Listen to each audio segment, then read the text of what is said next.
Itinutok ni Merlinda ang tingin sa maputlang anyo ng daddy niya. Kahit may sakit na, nakamonitor pa rin ito sa mga nangyayari sa kumpanya. Gaya na lang ngayon, kakaalis lang ni na Tito Romulo at Tito Romeo kasama ng ilang executives. Dumalaw ang mga ito sa daddy niya. Ngunit kasama na rin pinag-usapan ng update sa kalagayan ng MVS Corporation. At dahil nasa grupo rin ang hambog na si Orville, nagdahilan si Merlinda na aalagaan muna ang kapatid dahil day off ng yaya nito. Para lang hindi siya makaharap sa meeting. Kaya lang ay napilitan pa rin siyang harapin ang mga bisita nang ipatawag siya ng ama. Mabuti na lang at paalis na ang mga ito. Gayunman, nakapagbigay ng alalahanin at kaba sa kanyang dibdib ang sinabi ni Orville bago umalis. Wala na sa daddy mo ang simpati ng board, Lindy. At bukod doon, marami naging liabilities ang company dahil sa mga maling desisyon niya. Soon, mapipilitan si Tito Montero na ibenta sa amin ang controlling shares ng kumpanya para makabayad sa mga utang ninyo. The takeover is inevitable. Paano na kayo kapag nangyari yon? Sa kalagayan pa ng daddy mo ngayon, unless pumayag ka sa mas malalim na merger. You and I, that is. Kumindat pa ito na lalong nagpakulo ng kanyang dugo. And should I say, it is also inevitable? Nagawa ni Merlinda na hindi patulad ng pangiinis ni Orville kanina. Pero talagang inis na inis siya sa kahambugan ng lalaki. Dad, totoo ba? Ibibenta ninyo ang controlling shares ng company sa mga Diyos? Hindi nito sinagot ang tanong niya. Orville seems so fond of you. Masipag din siyang gaya mo at may ambisyon sa buhay. He's a bright young man, driven, dedicated. I think magiging maganda ang tandem ninyo. She was horrified. Sari-saring ideya ang agad na pumasok sa kanyang isip. Inirereto mo ba ako sa kanya, Dad? Sumeryoso ang mukha ng kanyang ama. Kung si Orville ang mapapangasawa mo, mawala man ako sa mundo, natitiyak kong hindi mawawala ang legacy na iniwan ng mga lolo mo sa akin. Nagtagis ang mga bagang ni Merlinda. Kaya pala ganoon ka-confident ang hambog na lalaki kanina. Mukhang bukod sa kumpanya, ay kasama rin sila ni Orville sa usapan ng mga ito. Nangako sa akin si Romulo na kahit magkaroon ng takeover, ay walang magagalaw sa mga tao natin. Walang magsasuffer. Magiging tahimik ang pagpapalit ng leadership. Parang naguhuan ng bundok si Merlinda. Iyon ang kanyang pakiramdam na mga sandaling iyon. Umakyat yatang lahat ng dugo sa kanyang ulo. Galit na galit siya, pero hindi niya maaaring ibunto ng galit at sisi sa ama dahil sa kasalukuyan nitong kalagayan. Nakalugmok na ito, hindi na niya kailangan dagdagan ng pasakit. Bakit ba talaga mainit ang dugo mo sa akin? Sa kung ilang ulit ay tanong na naman ni Orville kay Merlinda. Sa pakiusap ng daddy ni Merlinda at sa maayos na imbitasyon ni Orville, for once ay hindi ito umastang hambog, nagigulo ng yayain siya, ay napilitan siyang pagbigyan ng kanilang dinner date. Ilang ulit na siya nitong kinukulit na lumabas. Ilang ulit na rin niya itong nasusupla sa pamimilit tuwing tatanggi siya. Kaya ngayon ay naroon sila sa Il Ponticillo Bar and Restaurant sa Salcedo Village. May kasama itong driver, kaya malakas ang loob na magayang uminom.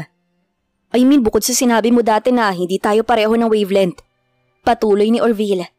Nakakapagtaka lang kasi, ikaw lang yatang babaeng hindi affected ng kagwapuhan ko. At hindi naman ako jologs. I'm witty. I'm a charmer. Pero bakit hindi yata tumatalab ang charm ko pagdating sa'yo? To think na ikaw pa lang ang babaeng nabigyan ko ng ganitong importance at pansin. I'm not used to wooing women. They usually show me they're interested. Ako ang niyayaya nila mag-date. Ako ang nireregaluhan at tinatawagan. Ipinapakita nilang gusto nila ako. Pero pagdating sa'yo wala lahat yon. Hindi ko makita. Worse, ipinapakita mo talaga sa akin na hindi ka interesado. It really beats me, Lindy. Turn off lang talaga siguro ako sa mga lalaking mayayabang. Prangkang sagot ni Merlinda sa obvious na pagyayabang ng lalaki.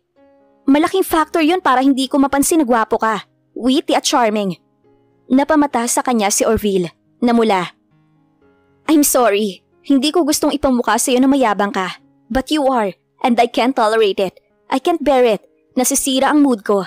I mean, hindi mo naman siguro gustong tuwing magkakaharap at mag-uusap tayo ay nasisira ang mood ko, hindi ba? Naningkit ang mga mata nito. Hindi porke maganda ka at anak ka ni Tito Montero, pwede mo na akong insultuhin ng ganyan. Ipinapaalala ko lang sa'yo, ikaw ang pumilit sa akin para mag-dinner tayo. At kung insulto ang tingin mo sa pagsasabi ko ng totoo, bahala ka. As for me, I'm out of this. Tumayo na si Merlinda. Walang lingon-likod na humakbang siya palayo. Ngunit bago siya makalabas ng restaurant, ay pinigilan siya ng malabakal na kamay ni Orville. Hindi mo ko iiwan dito. Nanggagalit ang mga bagang nasabi ng lalaki. Pinagtitinginan na sila ng mga tao sa loob ng bar and restaurant. Katunayan, napansin ni Merlinda na nakatingin sa kanila ang isa sa mga security personnel ng Il Ponticelio. Naghihintay lang na maling kilos at tiyak na lalapitan sila. "Huwag mo kong ipahiya ng ganito. Your father wants me to marry you because you are on the verge of bankruptcy. Kayong may kailangan sa pamilya namin. Kaya dapat matuto ka maging mabait sa akin. Ngayon, babalik ka sa table natin at pagpapatuloy natin ang dinner." "Nobody has the right to order me what to do." Ganti naman ni Merlinda. Mas mahina ngunit mas gigil ang tinig sabay marahas na hatak sa kanyang kamay. Nang makawala ay malalaki ang hakbang na tinungo niya ang pinto. Tumakbo na siya pakalabas. Sana lang ay hindi na siya sinundan pa ni Orville. At sana ay may taxi agad na dumaan. Hindi pa siya nakakalabas sa bisinidad ng Il Ponticelio nang mabangga sa isang malapader na bulto ng lalaki. "Aw!" Tumalsik siya at matutumba sana kung hindi sa maagap na pagpigil ng nakabangga. "Lindy?" Hawak ang nasaktong noo ay napatingala si Merlinda sa kaharap. "Emp?" Parang nakakita ng salbabida na napayakap siya kay Emperor de Dios. "Oh Emp, salamat at nakita kita." Family friend nila ang mga de Dios, ang ama niyang si Montero Santillan at ang ama ni Emperor na si Romeo de Dios ang matalik na magkaibigan. Kung paanong matalik din kaibigan ng daddy niya ang kapatid nitong si Romulo de Dios na ama ni Orville, their fathers move in the same circle. At hindi naman malayo ang distansya ng Dasmariñas Village na tirahan nila sa Forbes Park na tinitirhan ng mga de Dios. "Why? What's wrong? Bakit parang may tinatakasan kang impakto?" "Pwede bang ialis mo muna ako rito? Please." "Ha? Bakit? Sino bang tinatakasan mo?" Sumingit sa kanila ang isang lalaking matangkad at may napakalapad na pangangatawan. Para itong bouncer sa mga club. "Sir Emp, may problema po ba?" Wala naman Jim." Sagot ni Emperor na itinaas pa ang isang kamay. "Kakilala ko siya." "Sorry po, akala ko fan ninyo na nangaabala." Naalala ni Merlinda na celebrity nga pala si Emperor. Sa palagay niya ay bodyguard ang lalaki na tinawag nitong Jim. Bumaling uli si Emperor kay Merlinda. "Sino ang tinatakasan mo?" "Mamaya mo na ako tanungin. Ialis mo muna ako rito. Please." "Please?" Palingon-lingon si Merlinda sa pangambang makasunod kaagad si Orville sa kanya at gumawa paroon ng eksena. Napakamot sa batok si Emperor. "Pero Han, who is she?" Nanlaki ang mga mata ni Merlinda sa paglapit ng isang magandang babae na naka-cocktail dress din na tulad niya. "Oh no, Beth. This is Lindy. Family friend namin. Lindy, si Beth." "Hi, Lindy." Halitang pilit ang ngiti ng babae habang pinakikilala sila. Ngunit hindi na iyon pinansin pa ni Merlinda. Kailangan na niyang makaalis sa lugar na iyon. "Hi," sabi niya sa babae bago bumaling kay Emperor. "Got it. May date ka pala. Sorry, I'll go ahead." Ngunit bago pa siya makahakbang ay pinigilan muna siya ni Emperor. "No, ihahatid ka namin sa inyo. Halika na, Beth." Baling nito sa kasama. "Ihahatid muna natin si Lindy sa kanila." Nahihiyaman si Merlinda nang magpilit si Emperor na ihatid siya sa kanila ay pumayag na siya. Alam niyang naiinis sa sitwasyon ng kadate nito. Si Beth ang pinaupo ni Emperor sa tabi ng driver at sila ng binata ang naupo sa likod ng itim na Chevrolet Suburban. Gaya ng palagay ni Merlinda, nalaman niyang driver bodyguard ni Emperor ang matangkad na si Jim. "Sino bang tinatakasan mo kanina? Ano ginawa niya sa'yo para tumakbo ka palabas?" Magkasunod na tanong ni Emperor pagkaupo pa lang nila sa sasakyan. "You won't believe it. Ang cousin mo." "Si Orville?" Tumawa ito. "Bago yata to. Tinatakbuhan si Orville ng babae. Usually siyang tumatakbo sa kanila." Tawa ng tawa si Emperor. Sinamaan tuloy niya ito ng tingin. "At bakit mo nga ba siya tinatakbuhan? Anong ginawa niya?" "Sa pagkakakilala ko sa pinsan ko, wala pa siyang pinipilit na babae. Usually parang mga langaw na naglalapitan sa nabubulok na mangga ang mga babae kay Orville." "May pinagtalunan lang kami." Lover's quarrel. Anong pinagtalunan niyo?" Sinamaan na naman ni Merlinda ng tingin si Emperor. Ayaw niyang sabihin dito ang dahilan ng kanyang pagtakbo mula kay Orville. Ngayon lang niya napagtanto na naging rude siya sa binata. "Ayokong pag-usapan." Nagkibit balikat ito. "Are you two really seeing each other?" "Hindi." Napabiglang tugon ni Merlinda, dahilan para mapalingon sa kanila si Beth. Sa palagay niya ay naiinis ang babae sa abalang ginawa niya sa mga ito. Posible rin na pinagsaselosan siya nito, hindi lang ipinahahalata. Kung siya ang nasa kalagayan nito, tiyak na magsiselo siya. Judging from that violent reaction, siguro napilitan ka lang makipag-date sa kanya. Tama ba ako?" Pangungulit pa rin ni Emperor. "Naalala ko nga pala, parang nasabi ni Papa sa akin na baka raw mag-asawa ni si Orville. Ikaw ba yung babae? Of course not! Sikmat niya na lalong ikinaliw nito. Pumalatak si Emperor. Kawawa naman ang pinsan ko. First time pa yatang mababasted ng babae. Hindi umimik si Merlinda. Kung nagkataon siguro na ito si Orville ay baka mapapayag siya ng kanyang ama na ikonsidera na mapangasawa ang binata. Oo nga at walang hilig sa negosyo si Emperor. Mas ang pagbabanda ang naging focus nito mula noong mga bata pa lamang sila. Kahit pa nga sa simula ay alternate lang ito ng crazy hotshot at mas naunang sumikat dito ang 4 sa mga kasama. Pero sa pagkakakilala niya kay Emperor ay mas mabait ito. Mas maayos ang karakter kumpara kay Orville. Tumapat na ang suburban sa gate ng bahay ni Merlinda. Mabilisan siyang nagpasalamat at nagpaalam kay Emperor bago nagmamadaling pinindot ang remote-controlled lock ng kanilang gate. Pinuntahan agad niya ang silid ng ama. Nagpapahinga na ito ngunit gising pa. I've had enough, Dad. Bungad niya. Hindi ako makikipaglapit sa Orville na yon. At dahil magkakaroon pa rin naman ng takeover ang mga Diyos sa kumpanya, kahit maging kami o hindi ng lalaking yon, hindi ko pipilitin ang sarili ko sa kanya. What happened?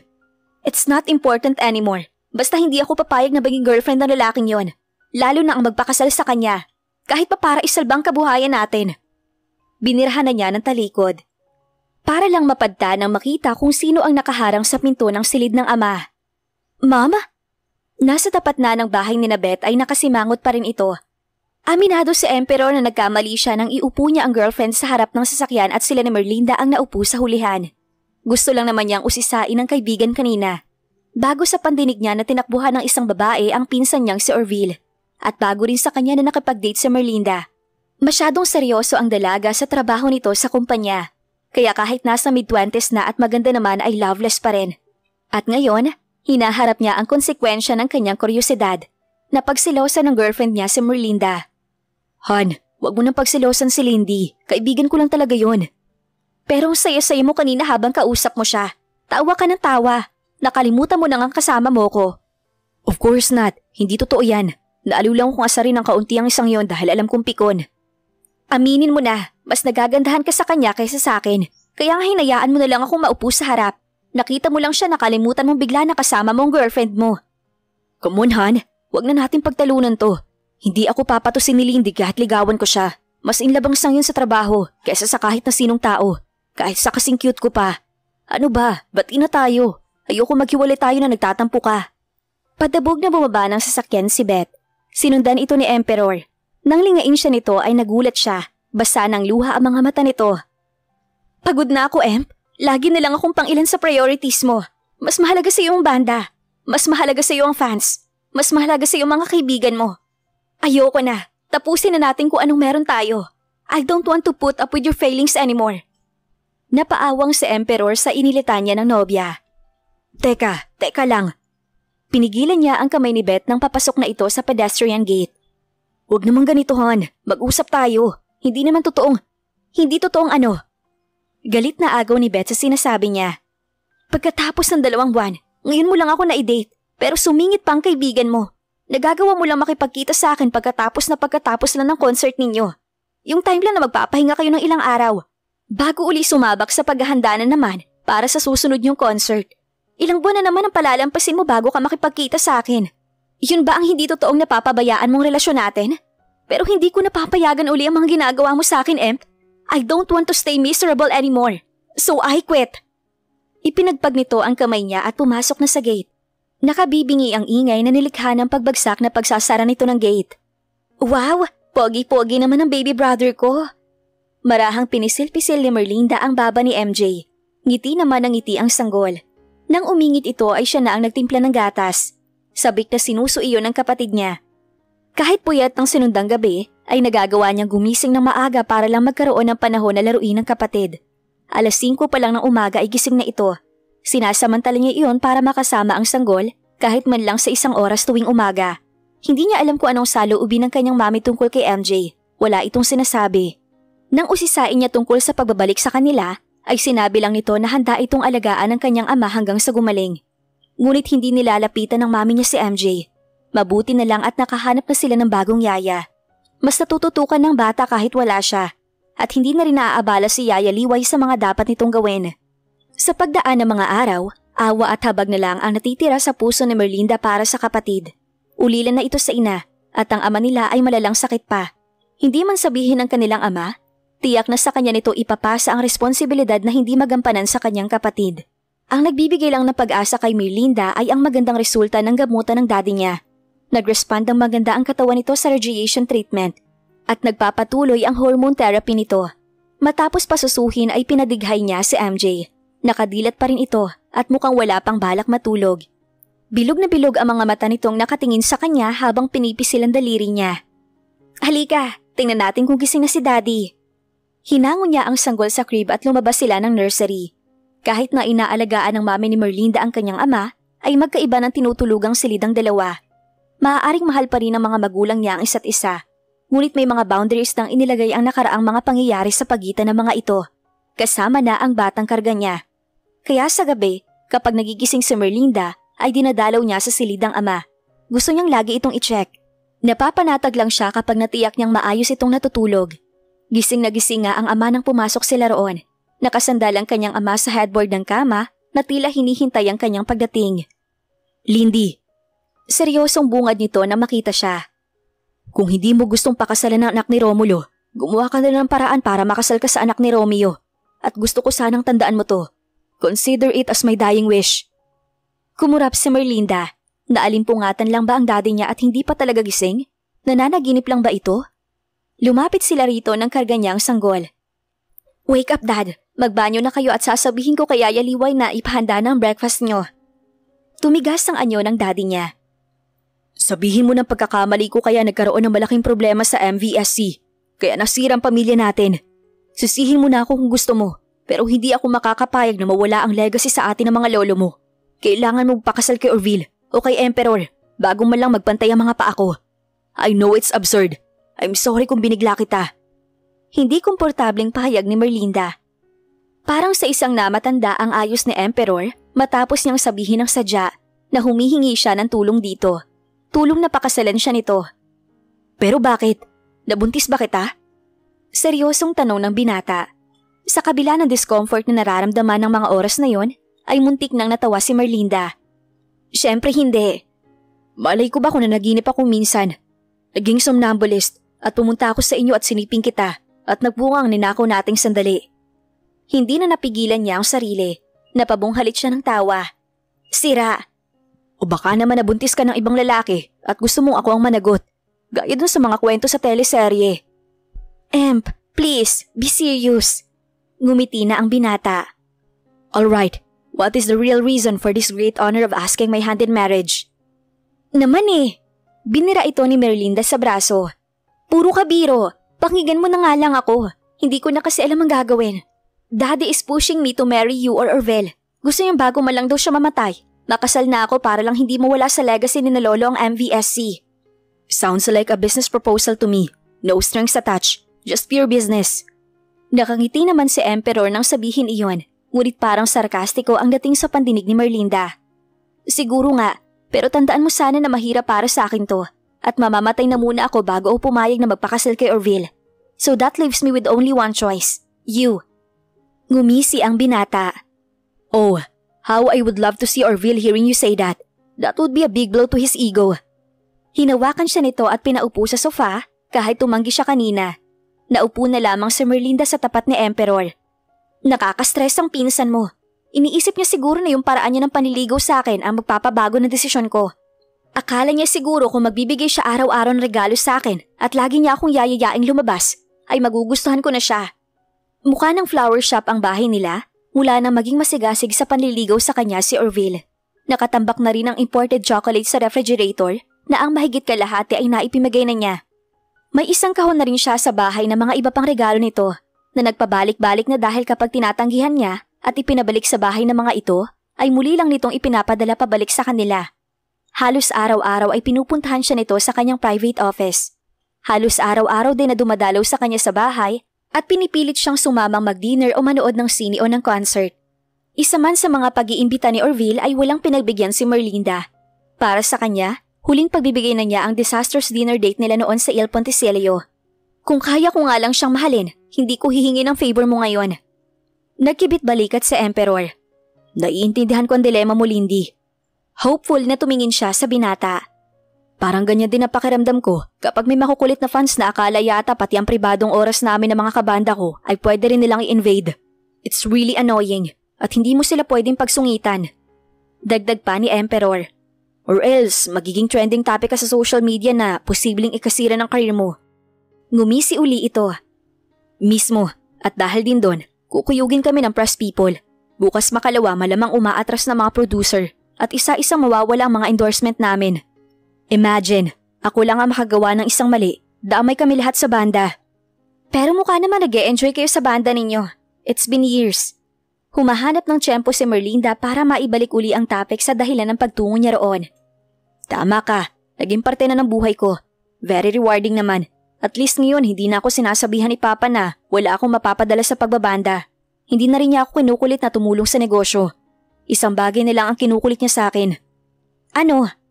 Ngumiti ito na parang kinikiliti ng 10 duwende. Mag-asawa na raw ako at gusto na niya mag-aapo. Merlinda squirmed and sighed.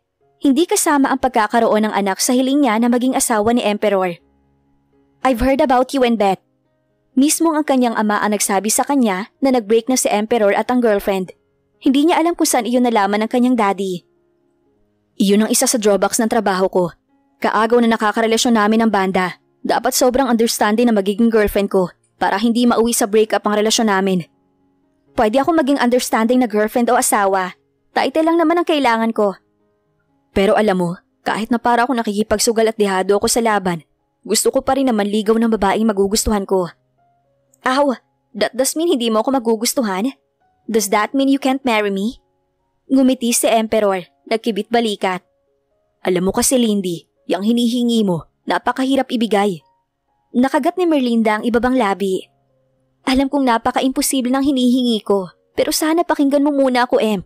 Kasal lang ang kailangan ko sa iyo, yung title lang. Hindi natin kailangan magsama. Maghihiwalay din naman tayo agad. Kailangan ko lang pagbigyan ng dying wish ni Daddy. At para din tantanan na ako ni Orville. Napasimangot siya nang tawanan siya ni Emperor. Tila aliw na aliw ito. Title lang? Ano ba Lindy? Na-adapt mo na yata mga pinapanood mong... Oh, hindi ka nga pala nanonood ng sine, lalo na ang teleserye. Trabaho-bahay, bahay-trabaho ka lang. At ang balita ko, ang pagpunta lang sa health spa ang nag-iisang leisure mo. Kahit yung mga travel mo abroad, dahil lang din sa trabaho. What a boring life. Hindi mo ba na-realize? Kumunot ang kanyang noo at handa na magpaula ng maanghang na komento nang bigla niyang maalala kung ano ang sadya sa binata. Hindi siya pwede magtaray. Siya ang nangangailangan sa pagkakataong iyon. Please, Emp. Sana naman pag-isipan mo muna ang ipinapakiusap ko bago mo ko tanggihan. Wala na akong ibang taong maisip na pwedeng pumayag na magpakasal sa akin, kahit sandali lang. At sa premise na hindi kami magsasama. Exactly. Wala nga talagang papayag. Dahil kahit ako, ayoko. Nanlulumong na payuko si Merlinda. Mukhang uuwi siyang bigo. Pwede rin naman na pumayag ako, pero may mga kondisyon. Bigla siyang nag-angat ng muka. Piliyo ang mga mata ni Emperor na nakatutok sa kanya. Anong mga kondisyon? Una, liligawan mo muna ako. Pasasagutin. In short, gagawin mo sa akin ang ginagawa sa iyo ng mga maliligaw mo. Ano? Malabetibap ang laki ng pagkakamulagat ng mga mata na nabiglang si Merlinda. Parang ganoon din ang sinabi sa kanya noon ni Emperor. Kapag lumaki na tayo, ligawan mo ko ha? Malinaw pa sa kanya ang pilyong kislap ng mga mata ng batang Emperor noon. At kapag napapayag mo na ako magpakasal sa iyo, saka ko nasasabihin ang iba pang mga kondisyon.